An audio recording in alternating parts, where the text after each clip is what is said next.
Hey guys, welcome back to the first SmackDown without John Cena as champion.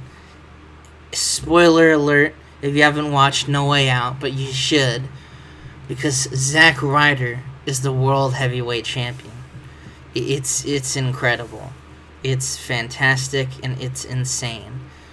So, we have Zack Ryder talking basically just about how he's the World Heavyweight Champion. It's insane. He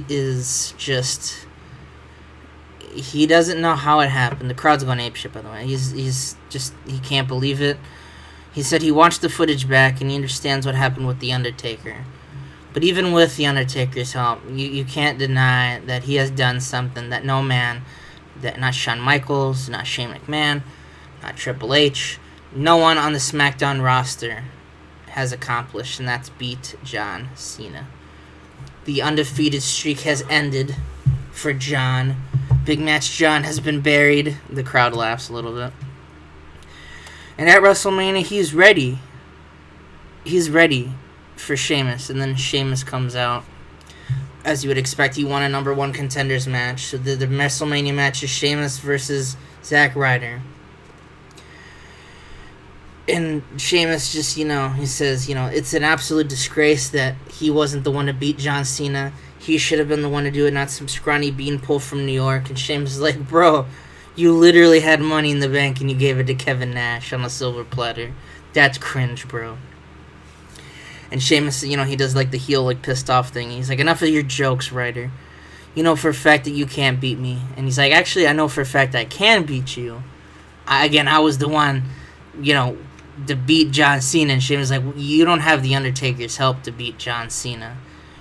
And Shawn Michaels comes out and he's like, hold up there, players.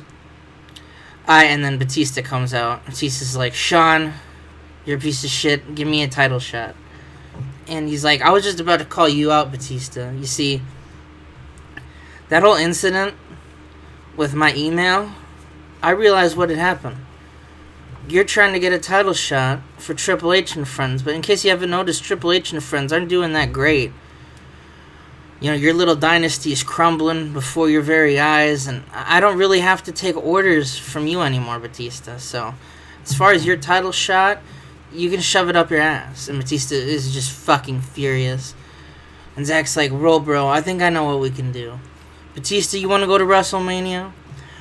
Why don't you wrestle me in the main event, bro? That'll be the main event. Batista, Ryder. You could pin the champ, you get a title shot, bro. It only seems fair enough to me. Batista's like, yeah, that does seem pretty fair. Everyone shits themselves as John Cena walks in. He walks in. He doesn't even look at the World Heavyweight Champion. He doesn't look at that. And John, Shawn sees him, and John, for the first time in a while, speaks. He talks, and he just says, I don't want my rematch.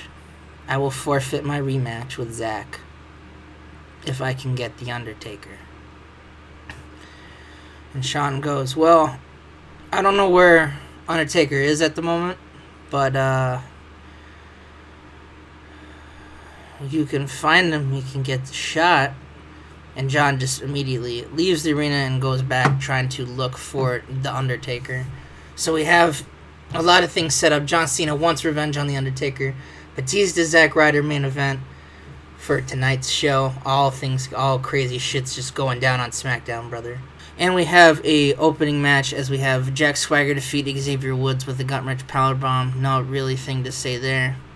And that's when Jack Swagger gets on the mic.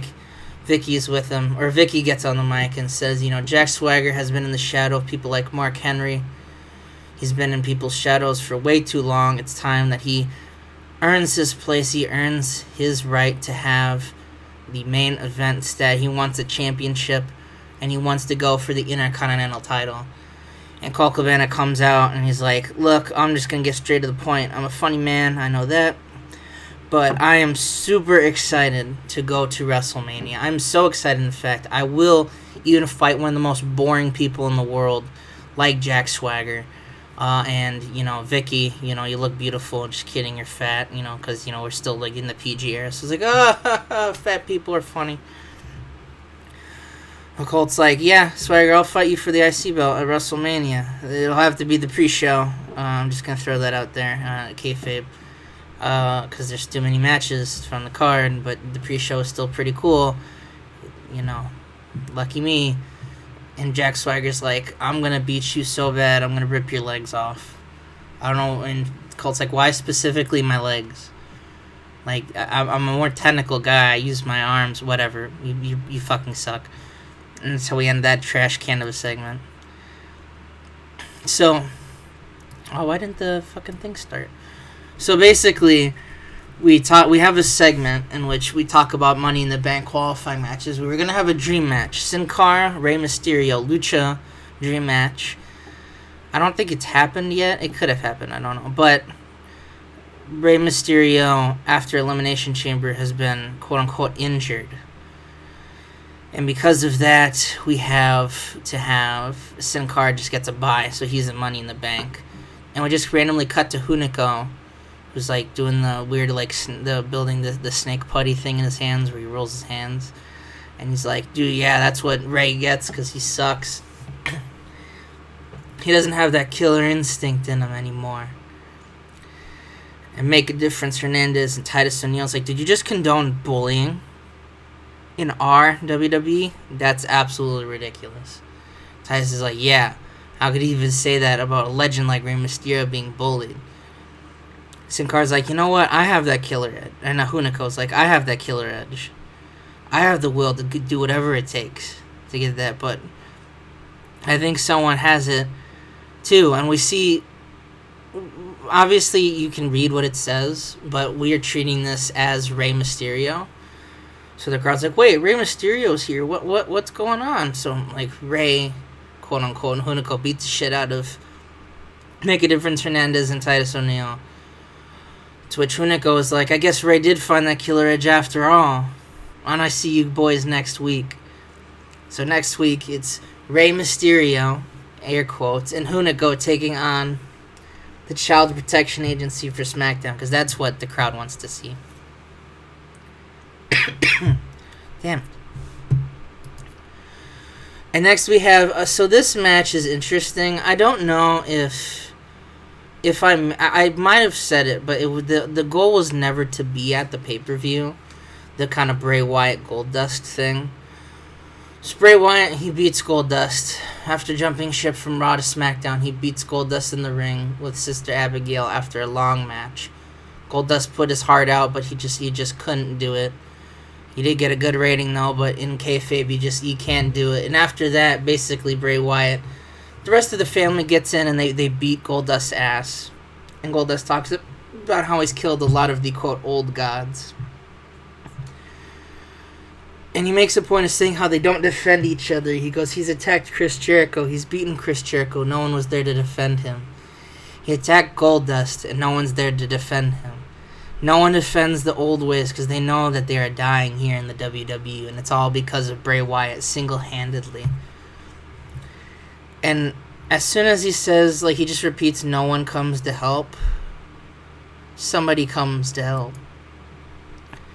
And Stone Cold Steve Austin comes out.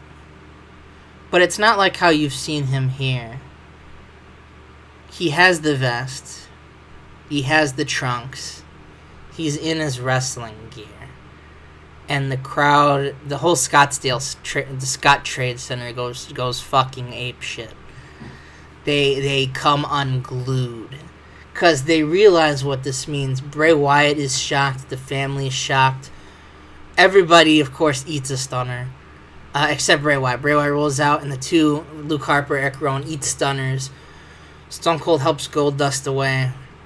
And Stone Cold does the head thing at Bray Wyatt. And Bray Wyatt is just laughing. And because no one's really done it yet, he points to the WrestleMania sign. And Austin kind of laughs, because he's seen this before, you know, he's a veteran. And he gets a microphone, and he just says, and this is the first thing he says in a while, just says, if you want me to kick Bray Wyatt's ass, give me a hell yeah. Of course you get the hell yeah. And Austin has just seemingly come out of retirement. to face Bray Wyatt. Holy shit. We have a Money in the Bank qualifying match. Tyson Kidd really going after singles, stuff. And he gets a great rating, all considering, a 77. He puts on a good showing. But Drew McIntyre just too much for him. Drew McIntyre hell-bent on winning some goddamn thing. And he earns a spot in Money in the Bank with a snap, a double underhook, a DDT. And we basically cut to next. We see the women that kind of beat back the Coven. They're meeting in Trish Stratus' office and says, look, my hands are really tied. A lot of you either can't really have a title shot or have had too many title shots. But I want to offer a title shot to Katie Lee. And Katie Lee looks up and she's like, you seem to know about Astrid. You seem like the best bet to try to get the title off her. You seem to be somewhat. And Katie Lee's like, I understand what Astrid's powers are, but I'm not. They truly do scare me. We're doing the whole supernatural thing because, it's fun, whatever. And she's like, I understand that, but also for the pre-show, I want to offer a stipulation. 4 of you, minus Katie, you'll have to find another partner. We'll have to fight the Coven.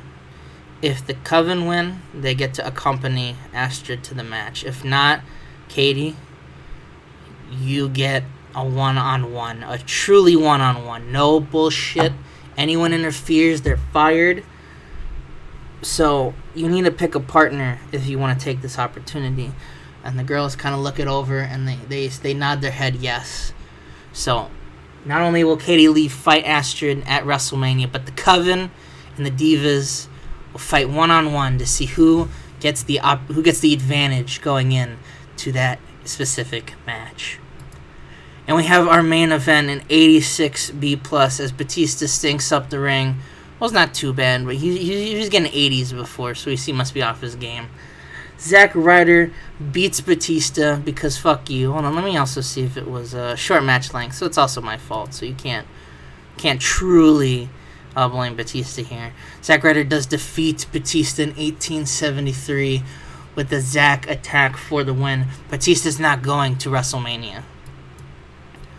Or is he? Because Batista is pissed, and Shawn Michaels and Shane are like, Batista, you gotta leave. You gotta leave. And Batista's like, you know what, fine. And he walks up the ramp with them. Zack's still celebrating the ring, and everyone is shocked as Batista throws Shane McMahon down. He grabs Shawn Michaels, and he gives him the most hellacious Batista bomb off the stage. And it looks like he's killed poor Shawn. He hasn't killed Shawn Michaels. I got to distinguish that now from who's dying and who's not. But Shawn Michaels is not dead. He's just really hurt because Batista put him with the Batista bomb through the stage, and he walks away. Zack's pissed. Shawn's pissed. The whole audience is pissed. They probably start opening fire if anyone has concealed carry at Batista, who has to run away. But we end the show as John Cena is making his way. We catch cameras of him making his way through various just hallways backstage, and then he finally sees a door that looks suspiciously evil, if you know what I mean. And Batista and John just kicks the door down, and he has a pipe like he's gonna beat Undertaker's ass, but he stops immediately as you see the Undertaker there, and somehow this door opens up to a cemetery, and we have graves that mark Christian, Dolph, Sting, The Rock, Goldust, people he's beat. We have Ryback's ball pit from the Chuck E. Cheese ball pit funeral, off to the side. There's probably piss in it too, because fuck Ryback. And Undertaker just rolls the eyes back, and as they roll back, just says, I accept.